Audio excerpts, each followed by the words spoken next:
Hi, hello, welcome back to another video of 101 Anteaters ASMR. Today, I'm just gonna be kind of doing philosophical musings, I guess. Not really anything special, kind of just stuff I do in my free time. Not in all my free time, of course, but, you know, sometimes. And we have a new anteater joining us today. He has some nice nails. I think he's a bit of a drag king.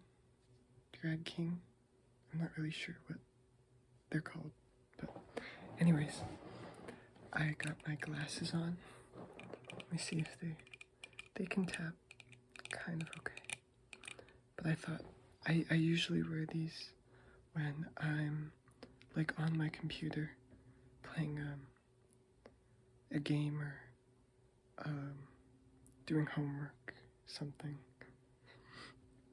So I thought they would kind of fit the vibe.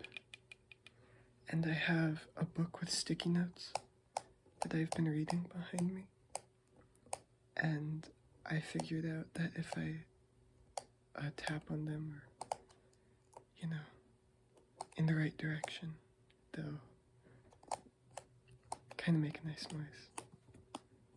So, you know, I might scatter that throughout. But, just to get right to the video, I'm mostly going to be talking about kind of the American dream, what it means to me, like, how I perceive it, I guess, and things I think relate to it in a more modern sense, or not a more modern sense, but like things today that I think we can relate to, so you guys can, you know, find something in your life that you might be able to pick up on. Sorry. And, you know, no more yapping, I'll get right into it. So, I had a talk with my dad earlier today about what the American dream means to him. And, of course, I'm not gonna say all of that because that's a lot about my private life. I'm not really gonna get into that, but I think what I took from that was that a lot of people use this idea, or I guess kind of like a collective thought process, as a means of finding control within their own lives. And of course, this is in, you know, different ways for all different kinds of people. But a lot of it is about owning things, owning actions, and how tangible these actions or things are. And to kind of sum it up, the American dream has a few main parts. From what I remember from history classes, it has, I think, you grow up and you own a house, a car, you have a wife and 2 kids of separate genders, I'm pretty sure, like a boy and a girl, but I don't think that part's really too harsh. And a dog. I'm not sure why it's not a cat, but, you know, if somebody knows, please comment why it's not a cat. Or an anteater. Anyways. So I did a bit of research into this, and there are some more specific parts to this ideology that I hadn't really thought of before, and that might be new to you. And it's that the children are never adopted. Like, it's about biological children. You have to have two biological children. You can't be like renting. Yes, it's about like living a middle class lifestyle, upper middle class, but you can't own an apartment. Like, an apartment can't be your home. It has to be a home with a yard, a big yard, because that's where your dog goes. You have to have a dog, and you can't get something else. It can't be like a gerbil or a parrot. No, that's too eccentric. It has to be a dog. And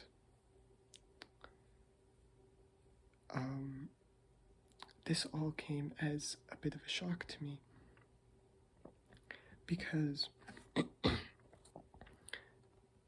when we look at this from a modern lens, like, of course this idea originates from kind of third world countries looking at a growing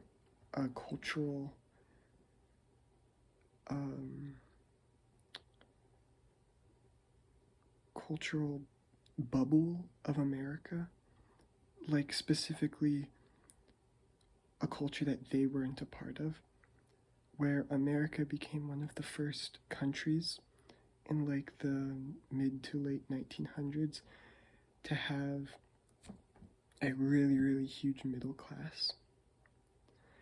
And all of these ideas are connected in some way to the middle class. So, of course, this isn't really a dream for people in the upper class.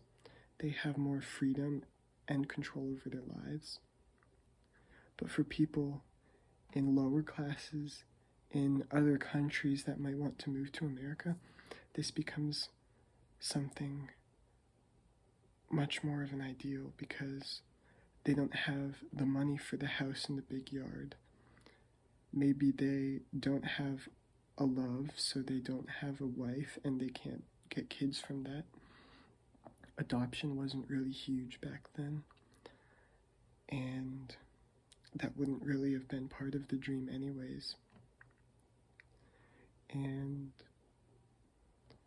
you know, I think you get what I'm saying. This dream is all really just things that they want, material things. And I'm sorry if I'm getting a little foggy here, because I'm trying to focus on ASMR, but my paper, I wrote a little bit of an essay on this earlier today, and I hung it up on my wall somewhere, and I don't have it with me, so I'm really, really losing my train of thought here.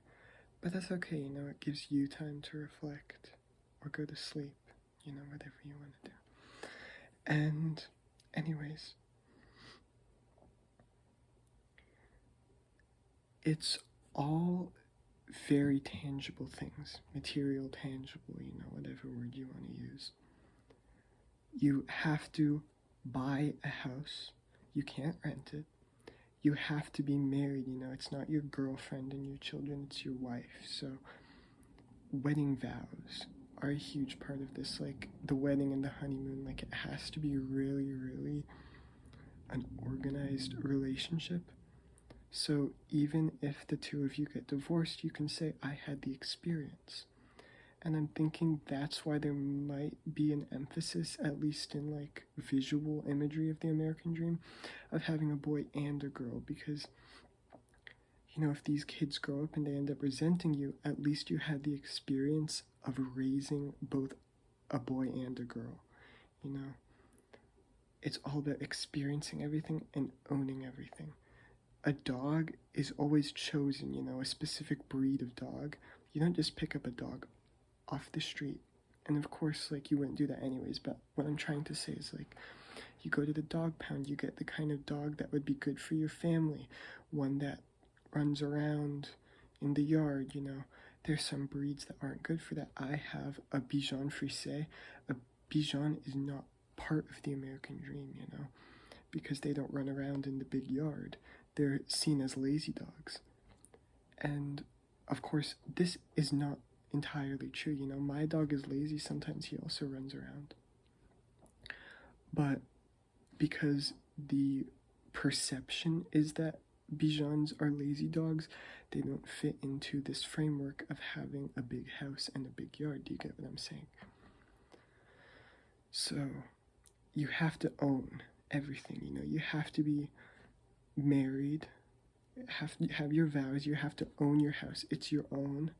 You have to choose your dog. Your biological children are connected to you. You know, that's not something you can change. A car, too. I forgot about the car. Sorry. Your car has to be something you buy. Again, no renting, no down payments. You have to own that. And so, while not everybody has this dream, it's something that comes from kind of a lack of having. People want material things, which seems silly to me because the American dream is all about finding your happiness, you know, finding your idea of happiness. Yet it's not really a dream if everyone wants it and everyone has it. So I thought some more about it, and it really appears to me that the people who have this dream find having control or having ownership over something to be an essential part of their life. And usually saying those kinds of words, that's going to come with a negative connotation. That's not how I mean it, you know. Some people are just very organized and rigid, or maybe they were raised in a way that they didn't own secondhand things, and you know, maybe their parents told them to save money and to make sure you use everything to its fullest. So they're going to develop this kind of psychological relationship with things, something that you have to make the most of, and to make the most of something you have to own it, etc., etc. I could go on because these kinds of things vary wildly between people, but owning, control, that kind of thing. And that in itself is something that you could muse on, you know, but I wanted to take this a step further because the American dream is something we see talked about as something of the past, you know. Today we talk about, you know, like, I'm trying to think, like, how it affects people's economic situations or what kind of people it includes and doesn't include, you know. We talk about it as something that's already been established and something that's had its go, you know. People don't believe in it anymore, but they see it. And this is really essential to, I guess, what I'm going to say is that we've been almost misdirected to believe, or at least I think, of course, you don't have to think this, but anyways, that people think that it's something that we reflect upon, you know, something that we can see because it's already done doing its magic, you know, that it's already had its time in our culture. But I think that instead of disappearing or developing into something new, it's not even developed, it's just like changed and shown itself through different mediums. And this is kind of the part that I've been meaning to talk about. This is why I made this video. And maybe like something that you guys can relate to is I started thinking of all these different things, like holidays, specifically like very American modern holidays. So of course, like the American dream, it has to do with the USA, yeehaw, and that's where I live. So of course I've experienced a lot of these holidays growing up. And something that stood out to me was our gift-giving culture is very, very rigid, but not in like, I didn't do that much research, so I'm trying to find the word, but our gift-giving culture is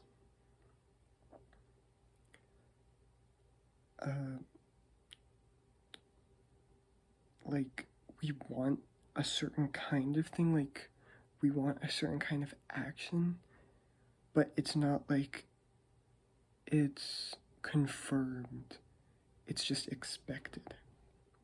So like in Valentine's Day, it's like chocolate and roses, you know what I mean? And candles. And it's not like you're gonna go crazy at your significant other if they don't get you chocolates and roses and candles. But there's like this whole cultural expectation. Just like how if somebody talks about the American dream, you expect them to have like a Lamborghini and a German Shepherd instead of a pit bull and a rusted Corvette. You know what I mean?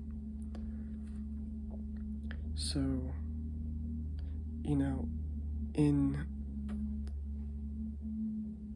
Valentine's Day, it's like we're proving to each other, like we're planning our love in advance to prove that we own this idea of love. Gifts can't be spontaneous, you know, they have to be pre-planned, just as our ideas of love are. Same thing with Christmas. Like, Christmas is kind of looked down upon if it's spontaneous. Like, oh, I didn't have a plan, we're just gonna go out and ice skate today. No, like, that's something different. That's seen as like I guess like a gentler idea of Christmas. You want to like wrap the gifts overnight and do the Santa and the cookies and carrots for the reindeer. You know, all very American things. I don't really know how much this shows up in how other places celebrate Christmas. Like, I don't know, Canada, like, they get a lot of snow. Maybe they're going out sledding. I'm not sure. If you're Canadian, like, hi, how do you guys celebrate? But, you know, as an American, all of the holidays I've grown up with are all so, I want to find a better word than pre-planned. So maybe, this is gonna sound bad, but like, someone already digested it and it's being regurgitated to you. Like, it was all there from the very start. You're just experiencing another version of the holiday. Nothing about it is really special, just how many people can live the American dream, but they're just living different versions of it, you know, and they're feeling different things, but it's all supposed to be the same thing. And that's the ideal that we aspire to. And who is we? Well, we would be the people that want that semblance of control in their life, and that would like to project it onto these little things like a car, a house, and a dog.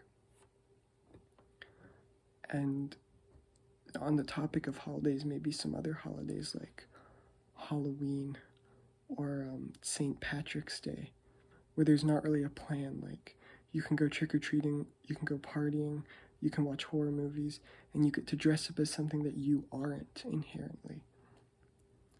Like St. Patrick's Day, like, I don't even know who celebrates that. Like, you just wear green.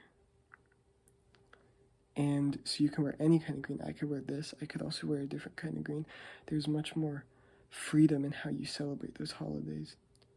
And I just think, like, when somebody tells me about their favorite holiday, it's just interesting for me to see, like, all the different facets of it. Like, if someone says, I love Thanksgiving because it brings me closer to my family, what happens when you're not there? Like, would you still feel the same if you celebrated Thanksgiving over the phone?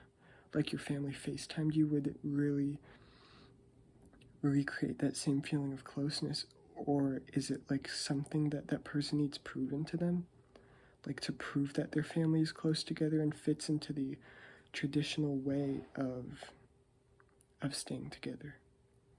And this is how I think the American dream, American dream, manifests itself in a lot of different aspects of our lives. And it's, not just material desires, I think that's very shallow. I think it's like an existential need for control. And I don't know. I'm kind of just rambling at this point, you know, there was no real plan to this video. I just kind of wanted to talk instead of doing triggers. I just got like the spark for ASMR and, you know, but, you know, maybe even I'll look back on this video and maybe add something to my thoughts. Or maybe I won't, I don't know.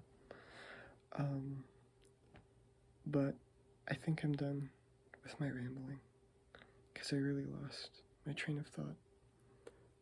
And I hope, like, maybe you have something to add, like, maybe you don't believe in what I'm saying, like, I don't know, maybe it made you think of something that contradicts my point, I don't know, because that would make me happy, like, I would be very happy to hear that. But, yeah, that's kind of it. Didn't really want to do much, just chill, talking, so, see you. And remember, anteaters are the best.